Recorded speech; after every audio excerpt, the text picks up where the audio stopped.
देखिए न्यूमेरिकल बहुत बेहतरीन न्यूमेरिकल है, बहुत बेहतरीन कॉन्सेप्ट का प्रयोग इसमें किया जाएगा। तो आप देखिए यह एक अर्धवृत्ताकार ये डिस्क है जिसका रेडियस जो है आर का मान दिया है 2 मीटर है, और इस पर जो फोर्स लग रहा है 5 न्यूटन यानी 5 न्यूटन का फोर्स लग रहा है, और क्षैतिज दिशा में लग रहा है। ठीक है, इधर की ओर फोर्स लगा, इसको धीरे धीरे 5 न्यूटन का फोर्स लगा के यहाँ तक ले जाया जाता है। ठीक, यानी पूरा यहाँ से यहाँ तक का विस्थापन तो हुआ, ये विस्थापन आपका हो रहा है यहाँ से यहाँ तक, यस ये। लेकिन हमें वर्क डन निकालना है बिंदु ए से, जब हम यहाँ बिंदु बी तक गए हैं तो हमें क्या निकालना है, फाइंड वर्क डन।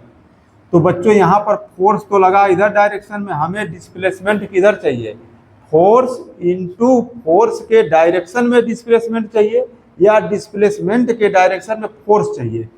तो वर्क डन हमको निकालना है, तो ये फोर्स रही तो हमको ये डिस्प्लेसमेंट चाहिए बच्चों, ये वाली डिस्प्लेसमेंट चाहिए, इसकी जरूरत नहीं है, ये डिस्प्लेसमेंट निकालना पड़ेगा।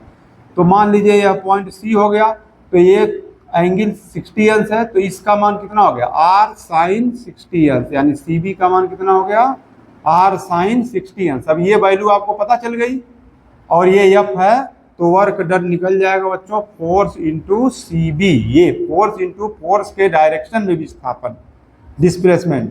तो फोर्स का मान 5 न्यूटन, सी बी का मान हो गया आपका आर साइन 60 अंश, तो 5 इंटू आर का मान 2 और इंटू साइन 60 अंश। तो साइन 60 अंश का मान कितना होता है बच्चों, √3/2, तो 2 से 2 कट गया, तो 5 √3 जूल, यह इसका आंसर आ जाएगा।